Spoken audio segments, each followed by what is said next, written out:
ॐ शिवः हरिः। भगवत दर्शन श्री कृष्ण चेतना अवतार देवी माँ की परमात्मा के सानिध्य की अभूतपूर्व अनुभूतियाँ। भगवत दर्शन भगवान की वाणी में मुझे मेरी वाणी में ही पहचानो, इससे अलग मेरा अन्य कोई रूप नहीं।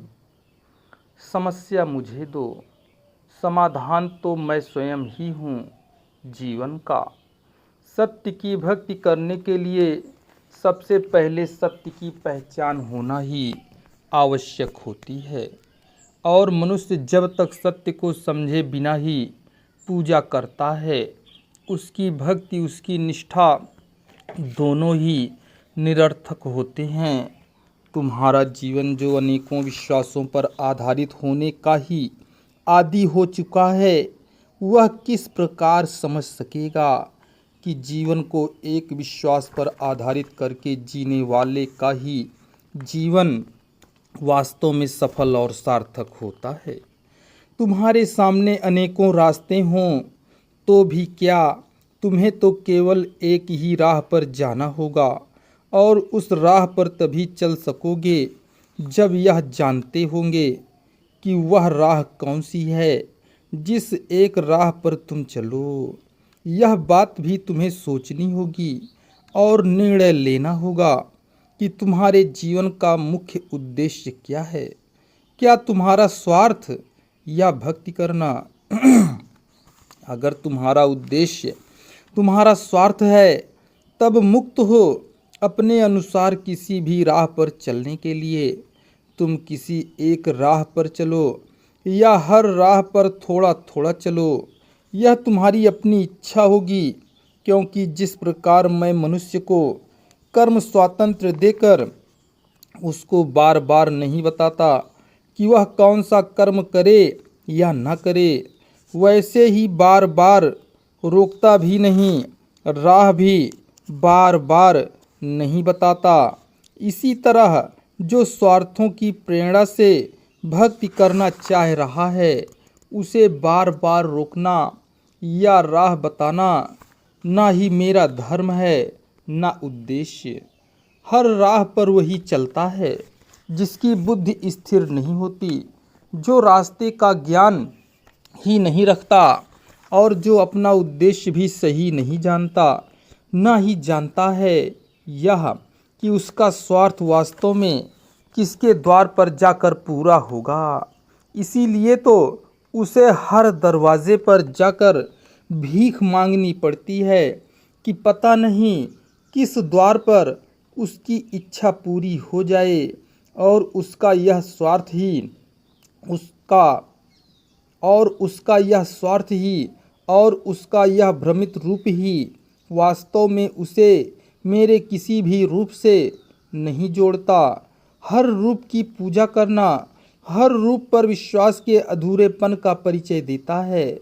जब माँ या पिता पर विश्वास न हो कि वह उसकी भूख की या तन ढकने की चिंता करेंगे, तभी तो बच्चा हरेक के घर जाकर रोटी और वस्त्र की मांग करेगा, और यह जानकर भी अनजान बने रहने की चेष्टा भी करोगे तो भी क्या तुम्हारा वास्तविक रूप मुझसे छिपा रह सकेगा? तुम जो भी हो, जिस जगह पर हो, तुम्हारी भावनाएं और विचार क्या हैं, क्या मुझी से छिपा है? पूजा के स्थान पर भी तो मन की एकाग्रता में पूरा सच्चा विश्वास अर्पित नहीं कर पाते। वहाँ भी तो तुम्हारा मन पता नहीं कितनी बातें सोचता, और पूजन के स्थान से बाहर आते ही पूर्ण रूप से स्वतंत्र ही हो जाते हो, कुछ भी सोचने और कुछ भी करने के लिए। मेरे सर्वव्यापक सर्वशक्तिमान रूप से तुम अनजाने नहीं, फिर भी समझते हो कि हर जगह जो भी कुछ सोचते हो वह अगर गलत है तो भी कौन मैं उसे सुन रहा हूँ। अपने इन्हीं विचारों के कारण तो स्वयं को धर्म और पूजा व विश्वास के क्षेत्र में कहीं भी अधूरा नहीं मानते। जो भी करो, सोचो या विश्वास जिस पर भी करो, उसके लिए भी अगर अपने गंदे विचार संजो कर रखते हो तो गलती करते हो। और ऐसा कोई है कहाँ जिसके प्रति तुम्हारे विचार एक बार भी, एक पल के लिए गंदे ना हों। उन गंदे विचारों को पाल कर भी क्या समझते हो कि तुम्हारा मुझ पर विश्वास है, तुम्हारी मुझ पर भक्ति है। यह रूप तुम्हारा ना भक्त का है ना आस्थावान का, वह रूप है तुम्हारा पाखंड का। तुम्हारी संतान का यह रूप क्या सह सकोगे? मुझे पाखंडों और कर्मकांडों में बांधने का प्रयास न करो। मैं पाखंडों और कर्मकांडों में नहीं बंधता, यह तो स्वयं ही जानते हो। अगर मैं इसी प्रकार के कर्मकांडों से बांधा जा सकता तो सारे भक्तों की भीड़ ने मुझे बांध ही लिया होता। उन पर आती विपत्तियां स्वयं थम जाती। मुझे भजन कीर्तन आरती गाकर पुकारने वालों, अब भी स्वयं को सही अर्थों में ले आओ और जानो कि स्वयं को मेरा रूप बनने की चेष्टा करने वाले से अधिक मेरा कार्य करने वाला, मेरा उद्देश्य पूरा करने वाला, मेरे प्रति अपने धर्म और कर्तव्य का निर्वाह करने वाला मुझसे अधिक नज़दीक हो सकता है। और मेरे भक्त की चेष्टा तो सबसे पहले मेरे भक्त बनकर रह सकने की, योग्य भक्त बनने की ही अधिक होनी चाहिए। अवतार या मेरा रूप स्वयं अपनी चेष्टा से कोई नहीं बन सकता, ना ही वह किसी के निर्माण की वस्तु है जो चाहे वह निर्माण कर ले अथवा स्वयं वह स्थान पा जाए। यह साधारण मानव जन्म नहीं होता जो हमेशा ही होता रहे। यह युगों में होता है और कभी कभी होता है, मेरी इच्छा से होता है और होता है उस समय जब मैं धरती पर बढ़ते अधर्म और असत्य को दूर करने के लिए, धर्म और सत्य के प्रतिष्ठापन के लिए धरती पर किसी न किसी रूप में आना चाहता हूँ। हर तरह ही इस कार्य के लिए मैं विशिष्ट रूप ही भेजता हूँ।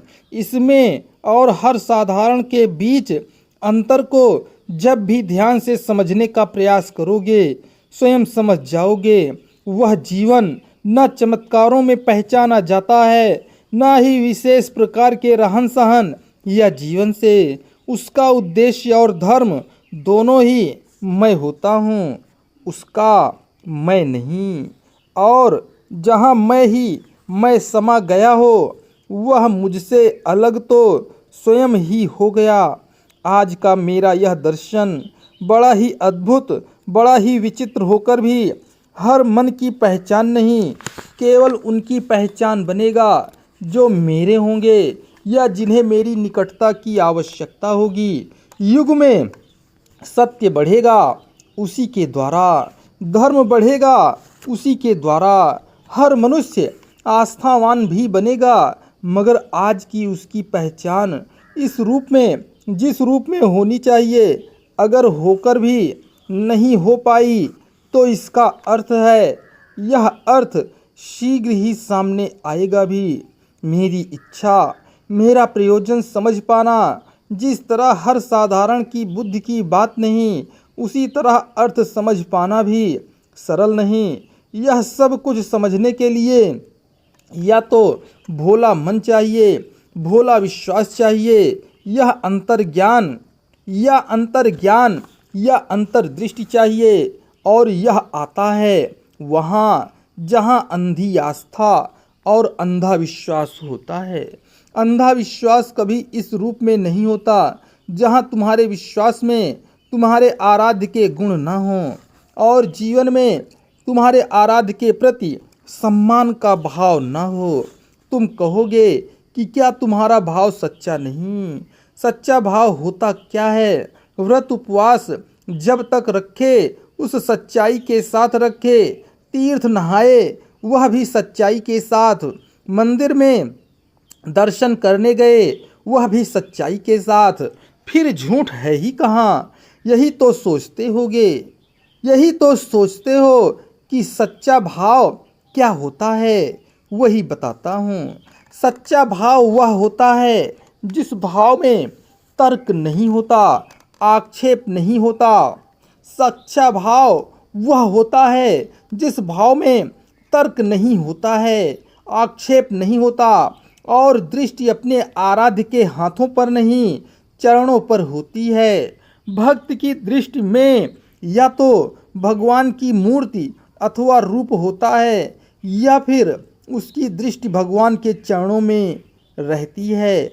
और तुम्हारी दृष्टि सबसे पहले मेरे रूप से उतरती हुई हाथों पर आती है कि मैं अभी तक क्या तुम्हें कुछ भी दे पाया हूँ या फिर अब भी तुम्हारे लिए क्या ला रहा हूँ। और मेरे हाथों में जो है वह मैं कहाँ, क्यों, किसे दे रहा हूँ, यह देखते और सोचते ही मन उसी पर टिक कर रह जाता है। उस बीच में मुझसे जुड़ा मन का भाव कहाँ जाता है, क्या सोचते हो। और जब तुम इस रूप में होते हो तुम्हारा भाव सच्चा नहीं होता और तुम अपने जिस भाव को संपूर्ण विश्व को सच्चा दिखाने की कोशिश करते हो वह भाव भी तुम्हारा अपने वास्तविक रूप की सरलता न होने के कारण मुझसे कुछ नहीं पाता। और उस स्थिति में दिए तुम्हारे आक्षेप तुम्हारा ही कष्ट बन जाते हैं, मेरा नहीं। भूलो मत, तुम मनुष्य हो और तुम्हारा कुछ भी, कोई भी रूप मुझसे छिपा नहीं।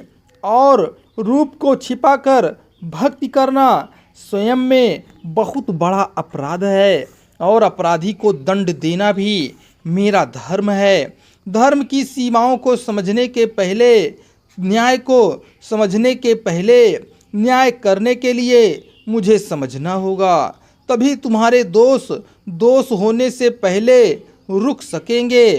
धर्म को कभी आडंबर मत बनाओ, पुण्य को पाप मत बनाओ, पुण्य को मात्र कर्मकांड बनाकर ही ना रखो।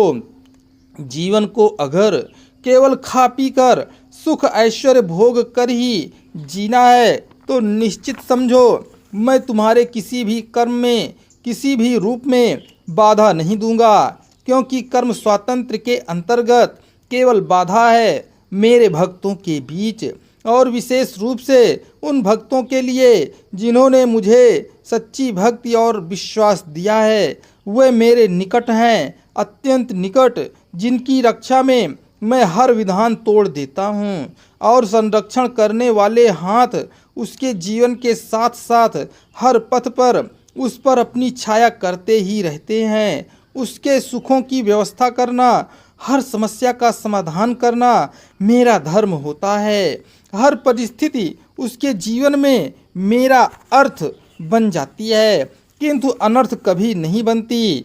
देखो, क्या कहीं भी कुछ ऐसा है जो कि सोच रहे थे, और क्या सोचा? यह कि जो तुमने संसार में देखा, सुना और समझा वह कहाँ गया, कि क्या उसका कोई अर्थ था? यह वह सपना था जो पलक खुलते ही कहीं डूब गया, उस अंधकार में जो बंद पलकों का था। और उस तरह क्या कुछ भी कहीं कुछ ऐसा दिखाई दे रहा है जिसे देखकर तुम विषादग्रस्त हो उठे थे? समस्या मुझे दो, समाधान तो मैं स्वयं ही हूँ। जीवन का अध्याय 2। भगवत दर्शन। मेरे जीवन में भूत, भविष्य और वर्तमान को जानने वाले परमात्मा मेरे साथ हैं, जो संपूर्ण सृष्टि के कण कण में समाये हैं, रचना कर रहे, रूप दे रहे हैं। यह किस तरह से मैंने जाना, पहचाना और जीवन में प्रत्यक्ष उन्हें पाया, यह मैं अब अपने उन क्षणों को शब्दों में बांधकर आपके सामने प्रस्तुत कर रही हूँ। यह तो जीवन है जो ऐसे संसार में जन्मा है जहाँ असुर ही असुर हैं और उन्हीं के बीच रहना भी है। असुर अपना ही स्वभाव रखता है और उसी के अनुसार अपना काम करता है, उसका किया कर्म कभी सत्कर्म तो हो ही नहीं सकता। जब होगा दुष्कर्म और अपराध ही होगा। सत्कर्म और दुष्कर्म में यही बहुत छोटा सा साधारण अंतर है कि सत्कर्म वह होता है जो कल्याण करता है, दुष्कर्म वह होता है जो दूसरों का अहित करता है। आसुरी शक्तियाँ सक्रिय हो जाती हैं और भी गतिपूर्ण हो जाती हैं जब धरती पर भगवत चेतना का अवतरण होता है, क्योंकि उनका अपना अस्तित्व खतरे में पड़ जाता है। इसीलिए जब भगवान ने मेरे जीवन को अपना अस्त्र बनाकर मुझे मेरे कर्म भूमि पर ला खड़ा किया, तब असुरों के हाथ मुझे समाप्त करने के लिए बढ़ने ही थे, इसीलिए वे बढ़े। कितना विचित्र अनुभव होता है जब बच्चे को किसी खतरे से बचाने के लिए माँ के हाथ बढ़कर बचाते हुए अपनी गोद में उठा लेते हैं। यह अनुभव उस समय बच्चे को ही होता है। सुख का अनुभव, प्रेम का अनुभव, वे ही अनुभव मुझे जीवन के हर पल में मिले हैं। आसुरी शक्तियाँ बढ़ी हैं मुझे समाप्त करने के लिए और तत्काल ही भगवान ने उनके हाथ काटकर मुझे बचाया है। यहाँ आसुरी शक्तियों के हाथ काटने वाला रूप माँ दुर्गा का ही तो है, मुझे बचाने वाला रूप उनका शिव रूप ही तो है। फिर मैं माँ दुर्गा या शंकर भगवान को कहाँ और अन्य किस रूप में ढूंढने जाऊं। यहाँ मैं फिर से आपको बता दूं कि भगवान को हम लोग बाबा जी भी कहते हैं। भगवान सदा से हमारे पूर्वजों के भी पिता कहे जाते रहे हैं और आज वे हमारे बाबा हो गए।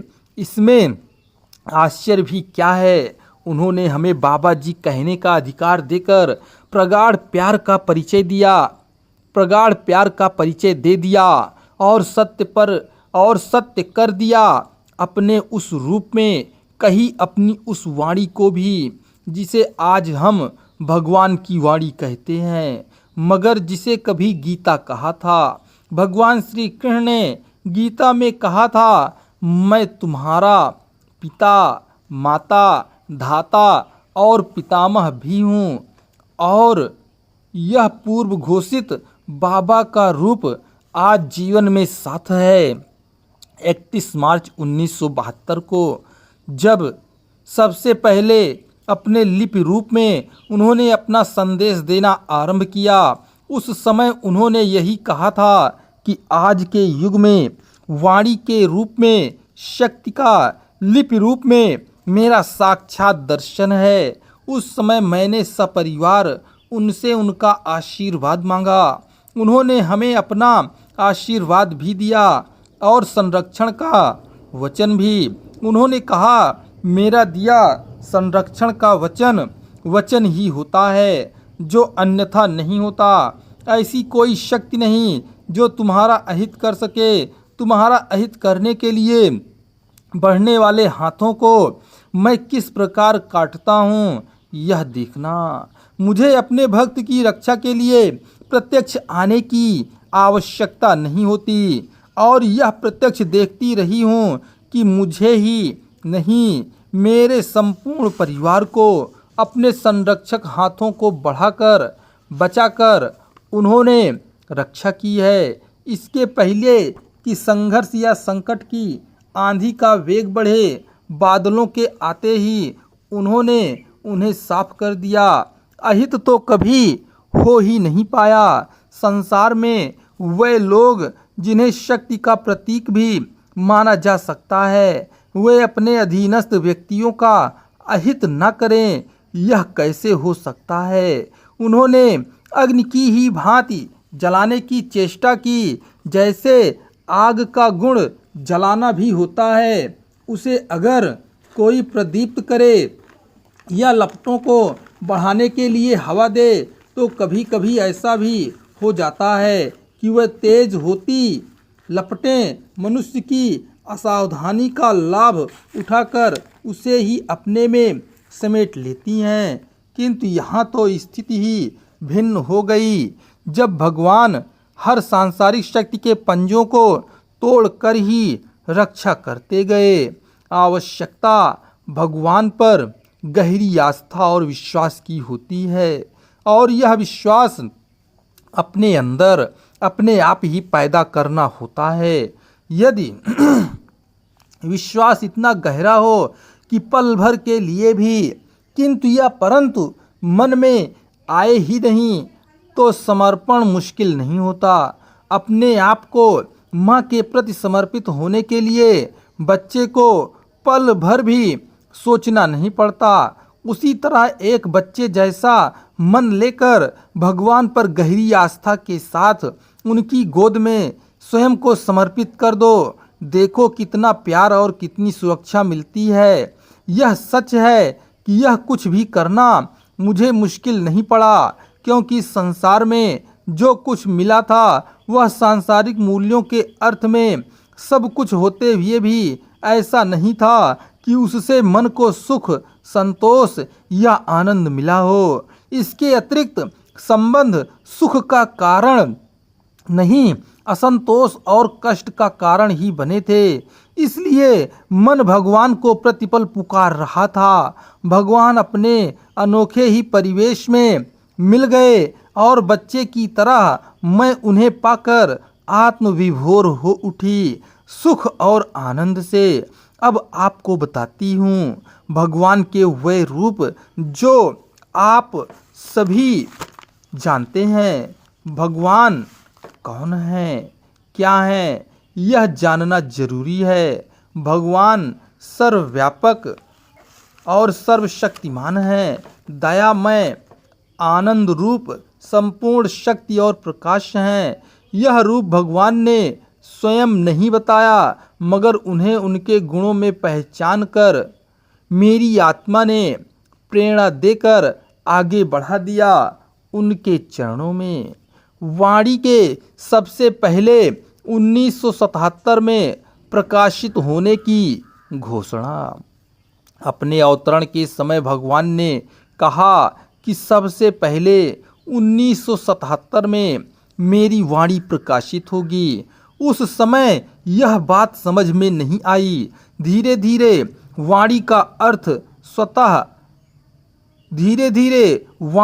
अर्थ समझ में स्वतः आता गया कि वाणी के रूप में भगवान का यह दर्शन है, और इस वाणी के रूप में भगवान के द्वारा आते इस ज्ञान को पुस्तकबद्ध करा के जन जन तक ले जाना है, हर उस मन तक ले जाना है जहाँ भी उनके लिए पुकार है। भगवान की शक्ति का दर्शन, उनके भविष्य निर्णायक एवं भविष्य निर्माता के रूप का भी दर्शन सामने आ गया। जब भगवान की वाणी 8 दिसंबर 1977 को प्रकाशित होकर हमारे बीच आ गई, क्या कोई भी संसार का बड़े से बड़ा ज्योतिषी भी इससे बड़ा ज्ञान रखता होगा? मनुष्य जब अपने ही जैसे ज्योतिषी को भविष्यवक्ता मानकर उन पर विश्वास रख सकता है, तब उसे भगवान पर ही विश्वास क्यों ना हो? अगर इतना सब कुछ जान कर भी जो भगवान पर विश्वास न कर पाए, क्या वह अभागा ही नहीं? भगवान की वाणी के प्रकाश में आने के बाद भगवान का आदेश आया कि हमें भगवान की वाणी का अत्यंत ही भव्य रूप से विमोचन करना है। यह आदेश भी पूरा करना आवश्यक था, किंतु किस प्रकार से हो वह रास्ता हमें खोजना था। इस बीच ही भगवान ने घोषित किया कि इस विमोचन के शुभ अवसर पर 120 लोगों की उपस्थिति होगी। इसके पश्चात हमें वह स्थान खोजना था जहां पर यह पूर्ण कार्य किया जा सके।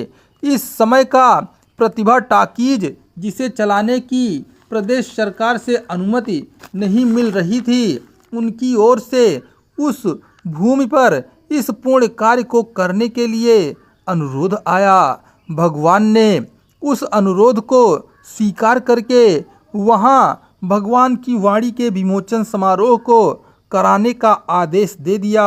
आश्चर्य कि उस अवसर पर उपस्थित लोगों की संख्या 120 ही थी। यह था उनका भूत भविष्य वर्तमान को अपने ही द्वारा नियंत्रित करने वाला वह दृष्टा रूप जो सब कुछ हर समय हर क्षण देखता रहता है। चरय वेति चरय वेति, चलते ही रहो कर्म क्षेत्र में। कहते हैं मंगल भवन अमंगल हारी। यह बात भी केवल चौपाई और भजन कीर्तन में नहीं रह गई, प्रत्यक्ष उनके इस अमंगल को दूर करने वाले रूप को लेकर सामने आ गई। आज हम अपने आप में कितने अधिक भाग्यशाली हैं कि जब स्वयं भगवान हमारे जो केवल कल्पना और स्वप्न थे साकार होकर सामने आ गए हैं। फिर अब हम किसी अशुभ या किसी अमंगल का भय क्यों करें? उन्होंने कभी गिरने नहीं दिया, भावनाओं और विश्वास को मन से कभी टूटने नहीं दिया, किंतु भगवान ने निष्क्रियता नहीं सिखाई है। इसलिए मनुष्य जो उनके साथ बढ़ना चाहता है उसे निष्क्रिय नहीं सक्रिय होना होगा। बच्चा यदि निष्क्रिय होकर बैठा रहे, चले नहीं, तब क्या वह कभी चलना सीख पाएगा? इसीलिए तो माँ बच्चे को गिरने की चिंता न करते हुए उसे बार बार चलाती है और धीरे धीरे बच्चा चलना ही नहीं दौड़ना भी सीख जाता है। भगवान के भक्त भी यदि चलते रहें और अपने कर्म क्षेत्र में भगवान के भक्त भी यदि चलते रहें अपने कर्म क्षेत्र में तो वे चलेंगे ही नहीं, दौड़ते भी दिखाई देंगे। प्रतिकूलता परिणाम में अनुकूलता बन जाती है। कभी कभी तो जीवन की परिस्थितियां ऐसी थीं कि जब सब कुछ बिखरता सा लग रहा था, किंतु भगवान ने कहा अगर जीवन में प्रतिकूलता भी आए तो उसका भय नहीं करना, क्योंकि अगर तुम भक्त हो मेरे तो उस प्रतिकूलता का अर्थ प्रतिकूलता नहीं अनुकूलता ही होगा। तुम प्रतीक्षा करना और देखना कि वह प्रतिकूलता न रहकर अनुकूलता के रूप में ही परिणाम देने वाली होगी। और यह सत्य है कि कोई भी स्थिति कितनी भी विषम रही हो, मगर वह विषमता मेरे लिए सहसा ही सुगम बन गई। एक बार की घटना यहाँ मैं आपको सुनाती हूँ जो इस प्रकार है। मेरा पुत्र IPS की परीक्षा में बैठा था।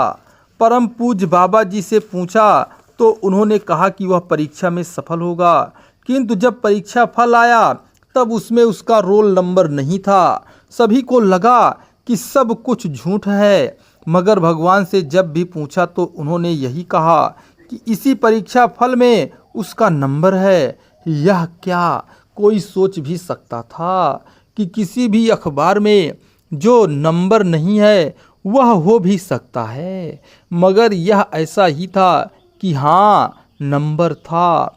कुछ ही दिन बाद इंटरव्यू का कॉल लेटर आ गया और इंटरव्यू भी हुआ।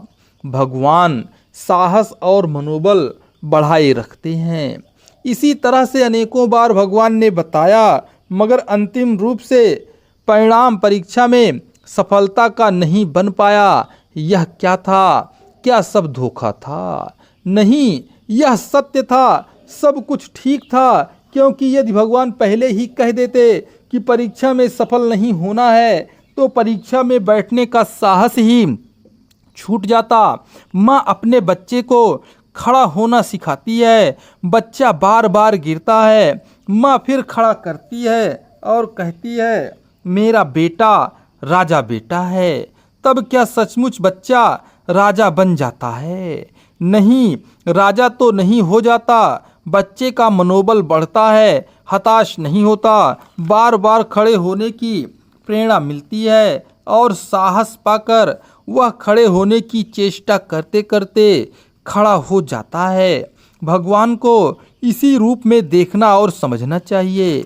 मेरा पुत्र भी अंतिम रूप से एक बार परीक्षा में सफल हो ही गया और इंडियन रेवेन्यू सर्विस में सिलेक्शन हो गया। यह रूप भी ऐसा ही था जो प्रतिकूलता में ही अनुकूलता का दर्शन था। अर्जुन के सारथी कृष्ण आज जीप के सारथी बनकर आ गए। भगवान ना मालूम कितने रूपों में सामने आते हैं, कितने रूपों में आकर अपने भक्तों को अपना दर्शन भी दे जाते हैं और उनकी परिस्थितियों, उनकी समस्याओं का समाधान भी कर जाते हैं। सुना था जब भगवान कृष्ण को अर्जुन के रथ का सारथी बनते, मगर आज भी अपने नए परिवेश में आए श्री कृष्ण पुनः जीव के सारथी बनकर आए हैं। एक निश्चित दिन जब सत्संग होता था, तब सभी सत्संगी समय पर आकर भगवान की वाणी का रसपान करके जीवन को सफल बनाते थे। एक बार उस दिन बहुत तेज पानी बरस रहा था। साधारण तौर पर तो आशा भी नहीं की जा सकती थी सभी सत्संगी आ पाएंगे, मगर जिसे जब भगवान लाना चाहेंगे तब वह आ क्यों नहीं पाएगा। और ऐसा ही हुआ। एक सत्संगी जिन्हें अपनी पत्नी के साथ बुलंद बाग से आना था, वह जब मेरे निवास स्थान पार्क रोड पर जहां सत्संग था जब पहुँचे, तब हम लोगों ने पूछा कि इतनी तेज़ वर्षा में आप कैसे आए। उन्होंने बताया कि वे किसी गाड़ी की प्रतीक्षा कर ही रहे थे कि एक जीप आकर रुकी जिसे एक वृद्ध सज्जन चला रहे थे। उन्होंने पूछा कि क्या आप लोगों को कहीं जाना है। जोशी दंपति ने कहा कि उन्हें पार्क रोड पर सत्संग में जाना है। उन जीप चालक ने कहा कि उन्हें भी वहीं जाना है, इसलिए साथ चलें, वे पहुंचा देंगे। उन्हीं सज्जन ने उन्हें पार्क रोड पर पहुंचा दिया। वहां पहुंचकर जोशी जी ने पूछा, बाबा जी आपको क्या दे दें। उन सज्जन ने उत्तर के रूप में वही कहा जो बाबा जी हमेशा कहते हैं। उन्होंने कहा, मैं किसी से कुछ नहीं मांगता, जो कुछ भावना से दे देता है ले लेता हूँ, मैं ले लेता हूँ। यह सुनकर जोशी जी ने 2 रुपये दे दिए और वे उन 2 रुपयों को लेकर चले गए। यह बताते समय जोशी जी को सहसा ही याद आया कि ये शब्द तो हमेशा भगवान के हैं जिन्हें हम बाबा जी कहते हैं, और लगा कि देखो भगवान किस रूप में आए उन्हें वहां तक भेजने। उन्होंने अपना परिचय भी दिया जो अब समझ में आया, मगर उस समय उन्हें नहीं पहचान पाए। न पहचान पाने का कारण हमारी आंखें ही तो हैं जो भगवान को भगवान के रूप में नहीं, साधारण मनुष्यों में से एक की भांति देख रही थीं। फिर भला पहचान कैसे होती। भगवान कब क्या करेंगे, यह प्रश्न मन में आया कि अविश्वास आ जाता है। यह अविश्वास का पल जीवन के लिए बहुत महंगा पड़ जाता है। केवल उनकी बात पर विश्वास करके देखते रहना चाहिए कि वे किधर जा रहे हैं, और जिधर जा रहे हैं उधर ही चल दो। उधर चल देने में ही कल्याण है, क्योंकि उधर उस दिशा में ही वह सब कुछ है जहाँ तक हमें वे ले जाना चाहते हैं। केवल अंधी आस्था ही है जिसे भगवान ने मांगा है, और क्या आस्था विश्वास रूप में हमारे पास है? नहीं है। तभी तो अपने परिवार और समाज को ही विश्वास देते हैं। इसी विश्वास को और भी अधिक से अधिक दृढ़ करके मनुष्य का अपना भगवान पर विश्वास अंधी आस्था का रूप ले सकता है। भगवान को पाने से अधिक सरल संसार में कुछ है ही नहीं। अधिकतर लोग जो मेरे पास पहली बार आते हैं पूछते हैं कि किस साधना अनुष्ठान, पूजा से या क्या योग के माध्यम से आपने भगवान को पाया है? मेरा उत्तर होता है कि भगवान को पाने से अधिक सरल संसार में कुछ है ही नहीं। माता पिता बनने, संतान को पाने के लिए माँ को 9 महीने बच्चे को गर्भ में रखने का कष्ट सहना पड़ता है। फिर जन्म देने और भरण पोषण का कष्ट सहकर माँ बनती है। पति पत्नी का संबंध बनाने के लिए परस्पर त्याग, प्रेम और विश्वास का रास्ता अपनाना पड़ता है। पत्नी को पति पाने के लिए अपने सारे वे संबंध जो उसके लिए सुखद बिछौने के प्यार के स्पर्श होते हैं, उन्हें छोड़कर, उस आंगन को छोड़कर जहाँ वह जन्म लेती है, आना ही पड़ता है। फिर भला भगवान को पाने के लिए क्या कुछ भी ऐसा करना पड़ता है? जहाँ चाहो वहीं वे उपस्थित रहते मिल जाते हैं। पवन को खोजने क्या कहीं जाना है? यह सर्वव्यापक हर स्थान पर जब व्यापक है ही, तब उसका मिलना कहाँ मुश्किल होगा। कहने का अर्थ यह है कि भगवान को केवल मैंने पहचाना और पहचान लिया तब धोया है। भगवान के चरणों को अपने आंसुओं से जी भरकर और सीने से लगाकर बैठ गई उनके चरणों को। बच्चा जब चीख कर रोता है, माँ परेशान हो जाती है कि पता नहीं बच्चे को क्या हो गया, और बच्चे को कंधे से लगाकर बार बार थपकी देती है जब तक बच्चा चुप होकर सीने से चिपक कर सो नहीं जाता। भगवान भी मेरे आंसुओं से भीगकर पसीज गए और मुझे अपना बना लिया। भगवान की रक्षा करने वाले अदृश्य हाथ सदा साथ हैं। निर्भयता के साथ उनके आदेश का पालन करो। एक बार मेरी छोटी बिटिया और छोटा बेटा गंगा नहाने की जिद कर रहे थे, मगर मैं भेजने को नहीं तैयार थी। परम पूज्य बाबा जी का आदेश हो गया कि मैं गंगा नहाने बच्चों को भेज दूं। वे साथ हैं। मैंने भगवान का आदेश मिलते ही बच्चों को नौकर के साथ गंगा स्नान के लिए जाने की अनुमति दे दी। बच्चे कुशलता पूर्वक नहाकर घर वापस आ गए। मेरी बिटिया ने बताया कि नहाते समय अचानक ही उसके पांव ऊपर उठ गए थे और वह पानी के साथ बहने लगी थी, मगर अचानक ही ऐसा लगा कि किसी ने उसे उठाकर खड़ा कर दिया। ये बचाने वाले हाथ किसी मनुष्य के नहीं थे, अदृश्य हाथ भगवान के ही थे। उन अदृश्य रक्षा करने वाले हाथों को शत शत प्रणाम। वह कौन है जो रक्षा करता है? वही तो जो सब कुछ करता है। ये रक्षा करने वाले हाथ कब और कहाँ नहीं मिले हैं। आवश्यकता होती है निर्भयता के साथ उनका आदेश पूरा करने की। भगवान के संरक्षक रूप के प्रत्यक्ष दर्शन। एक बार डेरापुर में भगवान की वाणी का सत्संग चल रहा था और मैं अपने प्रवचन में भगवान के संरक्षक रूप के विषय में बता रही थी। इस बीच बड़ी जोर से बिजली के खंभे के तारों से चट चट की आवाज़ आई और आंख उठ गई उस ओर। देखा कि एक सफ़ेद कबूतर उन तारों से चिपका फड़फड़ा रहा था और तारों से वह चिपक चुका था। तारों से चिंगारियां छूट रही थीं।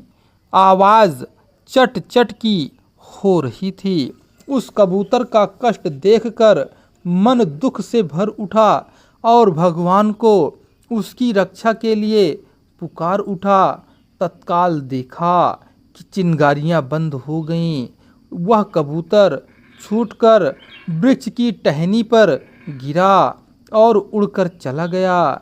ऐसा यह दर्शन इसके पहले तो कभी ना देखा था न सुना था, मगर उस दिन तो प्रत्यक्ष देखा। एक बार मैं अपनी दोनों बेटियों के साथ रिक्शे पर कहीं जा रही थी। यह बात भी 1974 या 1975 की होगी। रिक्शा चालक कम उम्र का लड़का ही था। सामने से कुछ गाय भैंसें आ रही थीं। उसने बचाने की कोशिश तो की, लेकिन रिक्शा पुल की ढलान पर था, इसलिए रिक्शे को वह संभाल नहीं पा रहा था। रिक्शा ढलान पर स्लिप करने लगा। सामने एक कार तेजी से आ रही थी। रिक्शे से हम तीनों माँ बेटी गिरे और आश्चर्य था कि मैं कार के अगले टायर से लगी हुई गिरी पड़ी थी, मगर कार रुकी हुई थी। किसी के एक खरोंच तक नहीं आई। समझ में नहीं आ सकता कि गाड़ी के ब्रेक को अचानक इस तरह से क्या रोका जा सकता था कि किसी को चोट ना आ पाए। उस स्थिति में जबकि गिरने वाला उससे लगा हुआ गिरा पड़ा हो। जो भगवान की शक्ति को जानता है, उसके लिए यह भगवान का संरक्षक रूप का दर्शन है। भगवान पर विश्वास रख कर चलो तो कहीं भय या असुरक्षा का कोई कारण हो भी सकता है। सोचो भी मत, मगर देखो, फिर देखो कि क्या कहीं कोई भी अशुभ घटित हो सकता है। इन अनुभवों के द्वारा भी समझ में आ गया होगा कि भगवान को कहीं खोजना नहीं पड़ता। सुरक्षा कर्मचारी नियुक्त करिए, तो क्या कभी उनके होते ऐसा नहीं हुआ कि जीवन बाहरी शक्तियों के द्वारा मिटा ना दिया जाए। वे तो खुद भी कभी कभी स्वयं मृत्यु बनकर आघात करके जीवन ले लेते हैं। यहाँ अगर आप कहें कि उस समय भगवान ने उस व्यक्ति की रक्षा क्यों नहीं की, तो उसका उत्तर यह है कि वह व्यक्ति भगवान के आश्रित नहीं था। भगवान तो अपने आश्रितों की रक्षा करते हैं। उन सर्वसमर्थ के लिए कुछ भी मुश्किल नहीं। वे तो मुश्किलों को आसान करने वाले हैं। फिर उनका आश्रित भला क्या कभी किसी मुश्किल में पड़ेगा? एक नहीं, अनेकों और अनेक भी ऐसे नहीं, असंख्य ही अनुभव हैं भगवान के दर्शन के। जब वे दिखाई देते हैं प्रकृति में, तो कुछ भी उनसे अलग नहीं, सब कुछ कृष्णमय ही दिखाई देता है। कहते हैं सावन के अंधे को सब हरा ही हरा दिखाई देता है, तो मैं कहूँगी कि भगवान के भक्त को हर स्थान पर भगवतमय ही भगवान के रंग में रंगा दिखाई देता है। यह भी सच है, वह रंगा दिखाई ही नहीं देता, उन्हीं के प्रभाव से प्रभावित सर्वथा वैसा ही हो भी जाता है। तभी तो मीरा पर विष का प्रभाव कहाँ हुआ? मीरा को विष दिया गया तो मीरा ने विष पीने के पहले एक बार भी यह सोचकर पीने में भय नहीं किया कि वह विष है या और विष पीने से उनकी मृत्यु हो जाएगी। विष को भी वे भगवान अथवा अपने गिरधर गोपाल के रूप में ही देख रही थीं, इसलिए भगवत कृपा तो हो सकती थी, मगर विष जैसा प्रभाव अर्थात मृत्यु नहीं हो सकती थी, इसलिए उन पर विष का कोई प्रभाव नहीं हुआ। भगवान का संरक्षक और न्यायकर्ता रूप मेरे अपने जीवन में इसी तरह मेरे जीवन में अनेकों घटनाएं हुई हैं। एक बार उस समय जबकि मैं जीवन के प्रारंभिक पक्ष में चल रही थी, मुझे कुछ ऐसे संबंध मिले जो कि मेरे लिए घातक ही सिद्ध हुए। मेरे निकट के संबंधी जिनको मैंने जन्म लेने से ही जाना था, किंतु उस समय वे संबंधी नहीं थे। धीरे धीरे वे संबंधी भी हो गए। कब मनुष्य का लोभ, अहंकार और क्रोध प्रबल हो जाए कोई नहीं जानता, मगर ये वृत्तियां ही तो मनुष्य को असुर बना देती हैं। उनका भी आसुरी भाव प्रबल हो गया और उन्होंने मुझे आर्सेनिक के इंजेक्शंस दिए। उनके द्वारा और 2 इंजेक्शंस उन्हीं के द्वारा निर्देशित नर्स के द्वारा लगाए गए। बड़ा भयंकर ही प्रभाव हुआ शरीर पर, मगर मृत्यु नहीं हुई। इस प्रकार शरीर के प्रभावित होने पर मैंने अत्यंत ही मानसिक कष्ट झेला। उस मानसिक कष्टपूर्ण जीवन को जब कोई सुख और शांति का रास्ता दिखाई नहीं दे रहा था, तब भगवान का दर्शन हुआ। सांसारिक जीवन में मिले हर सुख के बाद भी मन में सुख, शांति और आनंद नहीं था। ऐसी स्थिति में सुख, शांति और आनंद रूप स्वयं जब जीवन तक पहुंच गया हो, तब तो जीवन में आनंद ही आनंद है। जीवन उस विष से जितना कुछ भी प्रभावित हुआ हो, फिर भी मैं नहीं जानती थी कि मुझे किस विष के इंजेक्शन दिए गए हैं। जब कुछ मालूम ना हो, फिर इलाज भी किस तरह हो सकता था। इसलिए कोई भी इलाज नहीं हुआ। फिर भी जीवन की हानि तो नहीं हुई और मैं आज भी स्वस्थ हूँ। यह वह रूप था भगवान का कि जिसकी रक्षा मैं करता हूँ, उसका अशुभ क्या कभी हो सकता है। जब परम पूज्य बाबा जी ने मेरे जीवन में दर्शन दिया, तब उन्होंने इस रहस्य को बताया कि कौन सा विष दिया गया था। बाबा जी से पूछा गया तो उन्होंने नाम लिखा, अर्सवेलर। यह आर्सेनिक इंजेक्शन जर्मनी का आता था। उसी समय यह मालूम हुआ कि सभी डॉक्टरों के पास गए, वे होम्योपैथिक के थे या एलोपैथिक के, मगर उसका कोई सही उपचार उनके पास नहीं था।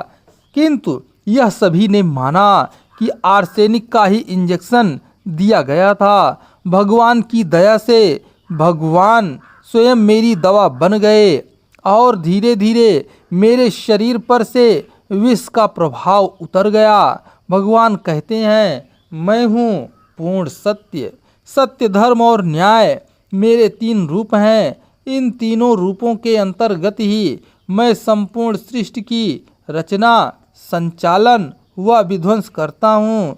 और यहाँ पर उन्होंने अपने न्याय रूप का दर्शन देकर, अपने धर्म को सत्य का रूप देकर उसका निर्वाह किया।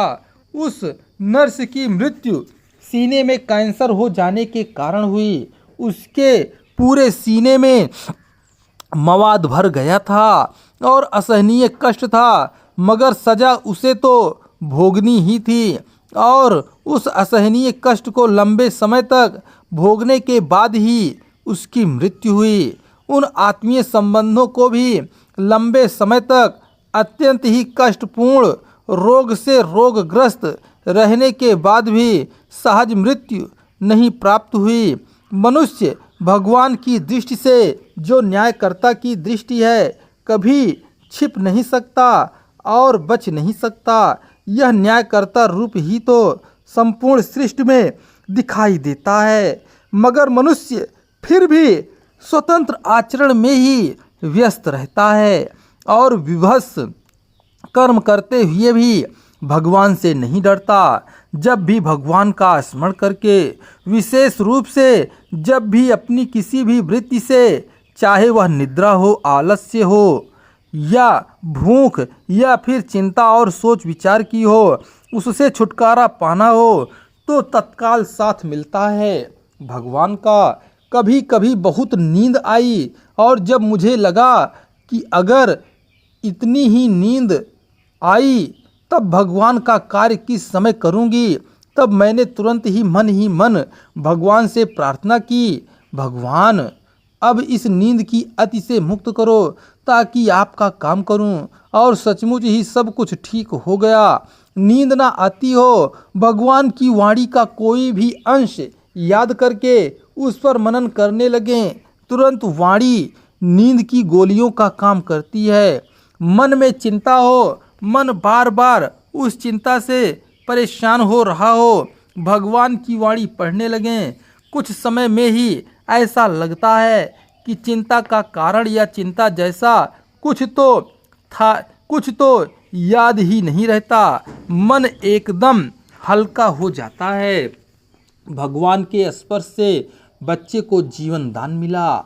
एक बार वाणी के वरिष्ठ साधक डॉक्टर रमेश चंद्र दुबे जी के यहाँ बेटी के पुत्र का जन्म हुआ। बच्चा 4-5 दिन का ही था कि अचानक उसकी तबीयत बहुत खराब हो गई और दूध भी नहीं घूंट रहा था। गले में केवल घरघराहट हो रही थी जो बच्चे के जीवन होने का संकेत दे रही थी, मगर मुंह में पड़ा हुआ दूध वैसे का वैसा ही पड़ा था, जो घूंटने की कोई प्रक्रिया न होने के कारण अंदर नहीं जा रहा था। सभी लोग चिंतित थे। कोई डॉक्टर घर पर आने को तैयार नहीं था। दिसंबर का महीना था, बहुत अधिक ठंडक थी। मैंने बच्चे को भगवान के दर्शन का स्पर्श कराया और भगवान का स्मरण करके अपना हाथ बच्चे के मस्तक पर रख दिया। कुछ समय तक स्पर्श देकर परम पूज्य बाबा जी का स्मरण करती रही। अचानक भगवान की आवाज़ सुनाई दी, चिंता न करो, 12 बजे बच्चा ठीक हो जाएगा। ठीक 12 बजे बच्चे ने दूध पी लिया और सांस की घरघराहट बदलकर स्वाभाविक हो गई। धन्य हो जीवन बनकर शरीर को संचालित और विकसित करने वाले भगवान। तुम्हारी इस लीला को देखकर भला कौन तुम्हें छोड़कर संसार में फैली संसारी लोगों की कुटिल माया को देखेगा। भगवान से पूछकर कार्य करना और उसी के अनुसार करना आवश्यक होता है। 1969 की बात है। मेरे पेट में गॉल ब्लैडर में स्टोन्स हो गए थे। रोज ही दर्द उठता था। धीरे धीरे समय बीतता गया और मेडिकल ग्राउंड पर मेरे पति का तबादला लखनऊ हुआ ताकि यहाँ मेरा एक्सरे व ऑपरेशन हो सके। 1974 जनवरी में हम लोग लखनऊ आ गए। लखनऊ आने से पहले मैंने बाबा जी से आदेश चाहा कि हम लोगों को ट्रेन से जाना चाहिए या कार से। भगवान का आदेश था ट्रेन से आने का, मगर कुछ अपनी मानवीय भौतिक बुद्धि के आधार पर मेरे पति और मैंने कार से आने का निर्णय लिया और हम लोग कार से चल पड़े। रास्ते में कितनी परेशानियां हुई उनका विवरण बहुत लंबा है, इसलिए उन्हें विस्तार से ना बताकर इतना ही कहूँगी कि जो परेशानियां हुई उनमें हर पल भगवान से क्षमा मांगी और उनकी आज्ञा ना मानकर कार्य करने का अपराध स्वीकार किया।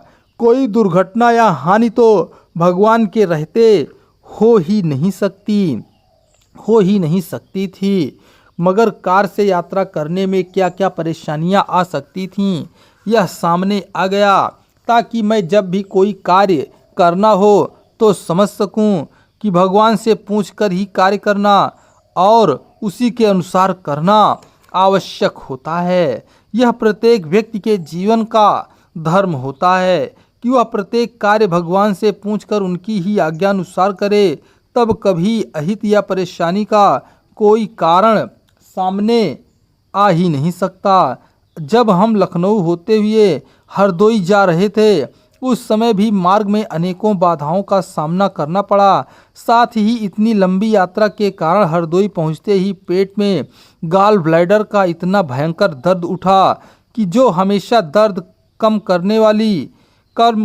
कम करने की गोली से कम हो जाता था, वह उसी समय बंद हुआ जब इंजेक्शन दिया गया। लखनऊ में मकान न मिलने तक 6 महीने हरदोई रहने के बाद हम लखनऊ में आ गए। 1975 में एक रात गॉल ब्लैडर का दर्द उठा और मैंने पेट पर हाथ रखकर भगवान का स्मरण किया। इस बीच में मैं मूर्छित हो गई।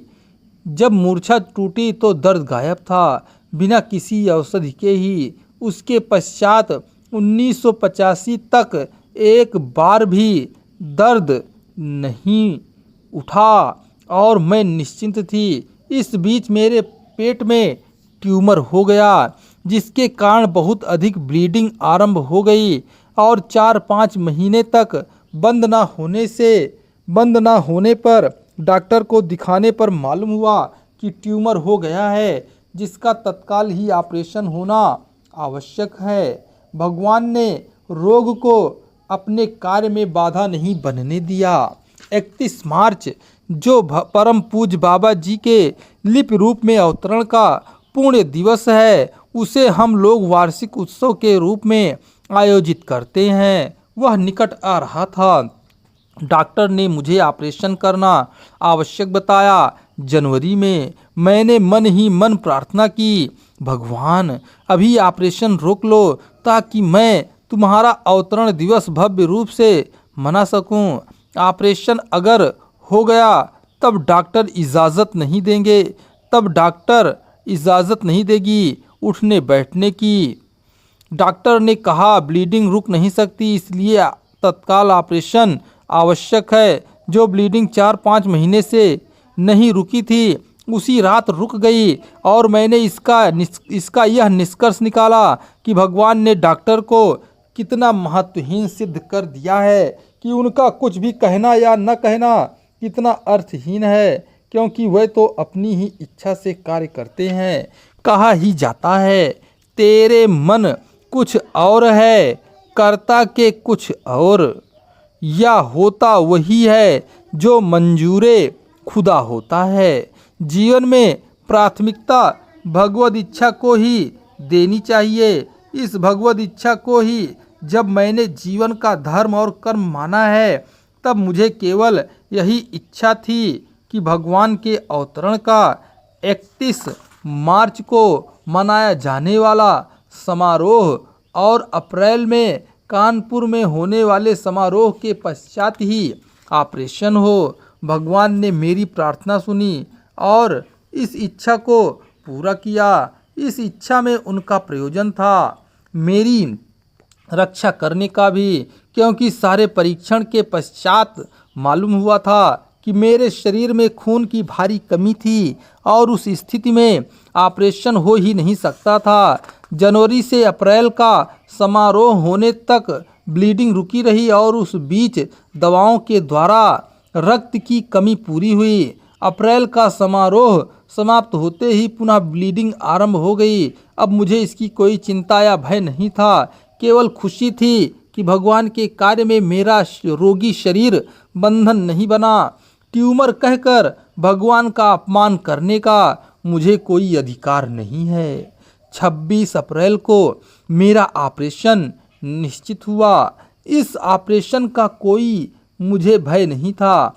ऑपरेशन टेबल पर पहुंचकर तो जब मैं सोच ही रही थी ट्यूमर के विषय में, तो लगा कि अरे यह ट्यूमर क्या है। अध्यात्म में ऐसा कोई नाम नहीं, ना तो यह नाम है वेदों में, ना गीता में और ना ही भगवान की वाणी में। शरीर में अपना कुछ हो ऐसा भी नहीं, शरीर तो उन्हीं का है। आत्मा के रूप में शरीर में रहते भी वही हैं। फिर भी मैं ट्यूमर किसे कह रही हूँ, यह तो उनकी ही इच्छा है। वह अपना कोई सामान क्यों रखे हैं, यह वही जाने। इसे ट्यूमर कहकर उनका अपमान करने का मुझे कोई अधिकार नहीं। प्रार्थना अंदर निरंतर हो रही थी। इसके पश्चात मैंने मन ही मन प्रार्थना करनी आरंभ कर दी, जो मेरी प्रार्थना की पुस्तक अर्पण में प्रकाशित हो चुकी है। मैंने भगवान से प्रार्थना की थी कि भगवान मुझे तुम इतना बल दे दो कि जिस रूप में भी तुम मेरे जीवन में आए हो, इसे मैं प्रसन्न मन से स्वीकार कर सकूं, क्योंकि ट्यूमर कहकर मैं तुम्हारा अपमान क्यों करूं? तुमने जैसा भी चाहा अपने इस घर को सजाया है, फिर मेरे मन में अन्य कोई शब्द आए ही क्यों? नहीं जानती कि यह अवसर मेरे लिए तुम्हारे साथ चलने का है, यह धरती पर रहकर तुम्हारा कार्य करने का। फिर भी यदि तुम्हारा कार्य शेष हो तब अपना कार्य जैसे भी जो भी चाहो ले लेना। यदि मेरा कार्य समाप्त हो गया हो तो मुझे सहारा देना प्रभु, कि मैं तुम्हारे साथ चल सकूं हर्षित मन और पुलकित तन से। उन क्षणों में प्रार्थना मेरा सहारा बन गई, और कब मुझे बेहोश किया गया, किस प्रकार किया गया, मैं नहीं जानती। केवल इतना ही जानती हूँ कि मेरी इस प्रार्थना की ध्वनि बार बार मेरे अंदर से आ रही थी। मुझे शब्द दोहराने नहीं पड़ रहे थे, अंदर प्रार्थना निरंतर हो रही थी। माँ के गर्भ में शरीर रचने वाले ने ही मांस के टुकड़े का पैबंद लगा दिया। पत्थर रोकने को ऑपरेशन सफल हो गया। मैंने या मेरे परिवार में किसी ने डॉक्टर से यह पूछा भी नहीं था कि मेरे गॉल ब्लैडर की क्या स्थिति है। फिर भी पता नहीं किस दैवी प्रेरणा से डॉक्टर ने ऑपरेशन के समय मेरा गॉल ब्लैडर भी देख लिया और मेरे पति से कह दिया कि गॉल ब्लैडर स्टोन से भरा हुआ है, कभी भी बर्स्ट हो सकता है, और फटने के बाद जब सारे पत्थर बिखर जाते हैं तब मरीज को बचा पाना मुश्किल होता है। इसलिए 3 महीने के अंदर ही अगला ऑपरेशन करा दें। ऑपरेशन 3 महीने के पश्चात तो नहीं हो सका, 6 महीने बाद 26 नवंबर को हुआ। इस ऑपरेशन में वही हुआ जिसका डॉक्टर को भय था। गॉल ब्लैडर फटा था और एक पत्थर बाहर आ गया था, मगर इसके पहले कि वह दूर पहुंच जाए, एक मांस के टुकड़े से वह बीच में ही रोक दिया गया था। इसे उस तरह समझें कि जैसे यह किसी फटे हिस्से पर पैबंद लगाने जैसा था। पैबंद और उस फटने वाले हिस्से के बीच से वह पत्थर रुका हुआ था। उस जगह से पित्त बहकर आंतों पर चिपक गया था। ऐसी स्थिति में आंतों से चिपके उस पित्त के कारण भी जहरीला प्रभाव हो सकता था। मगर कौन था जो इतनी सूक्ष्म कारीगरी कर रहा था? कौन था जो जानता था कि फटे हिस्से पर पैबंद बिना लगाए सारे पत्थर आंतों तक पहुंच जाएंगे? यह सब कुछ तो उसी की शक्ति का खेल है जिसने माँ के गर्भ में ही जब पूरा शरीर ही रच दिया, तब यह सब कुछ तो उसके लिए बड़ी साधारण सी बात है। क्या यह सब कुछ अपने आप समझा जा सकता था, या समझ कर भी इस तरह से ठीक किया जा सकता था? कुछ भी शरीर के भीतर किसी प्रकार की कोई मरम्मत सर्जन ही कर पाता है, मगर सर्जरी करके बिना सर्जरी किए अंदर सब कुछ करने वाला तो सब कुछ कर सकता है, करता रहता है। लिप से स्पर्श किए हुए जल को पीने का प्रभाव। मेरे एक संबंधी जो हृदय रोग से ग्रस्त हैं, एक बार उनके सीने में बहुत तेज दर्द उठा। उनकी पत्नी जो बाबा जी की परम भक्त हैं, उन्होंने तत्काल बाबा जी की लिप का जल से स्पर्श करा के उन्हें पिला दिया। जल पीना था कि दर्द गायब हो गया और वे स्वस्थ थे। यहाँ पर इस जल के विषय में बता दूं कि यह जल भगवान का चरणामृत है। भगवान के चरणामृत से मनुष्य का हर रोग दूर हो सकता है। यह कितने भी समय तक, दिनों, महीनों और वर्षों तक रखा रहकर भी कभी खराब नहीं होता, बल्कि इसमें दैवीय सुगंध आने लगती है। यह जल उन बच्चों के कानों में भी डाला गया जिनके कान से मवाद निकलता था। वे मेरे पास आए और प्रार्थना की कि कुछ ऐसा करो जिसके द्वारा यह कान का बहना ठीक हो जाए। मैंने जल दे दिया और कह दिया कि निर्भयता पूर्वक बिना किसी शंका के इस जल का प्रयोग कान में डालकर करें, कान का बहना अवश्य रुक जाएगा। उन्होंने जल कान में डाला और कान का बहना सचमुच ही बंद हो गया।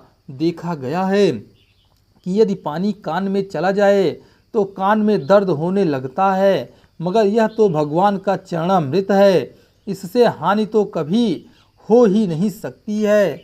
एक बार अलीगंज में सत्संग हो रहा था। उसी समय मालूम हुआ कि वहीं एक परिवार है जिनका 2 माह का बच्चा इतना अधिक बीमार है कि उसको ग्लूकोज लगा हुआ है, जीने की आशा बहुत कम है। उस बच्चे के माता पिता को भी मैंने एक छोटी शीशी में जल दे दिया और बच्चे को पिलाने के लिए कह दिया। उन्हें भगवान पर विश्वास रखने को कहा और कहा कि वे चिंता न करें, सब ठीक हो जाएगा। बच्चा उस जल को पीकर ठीक हो गया।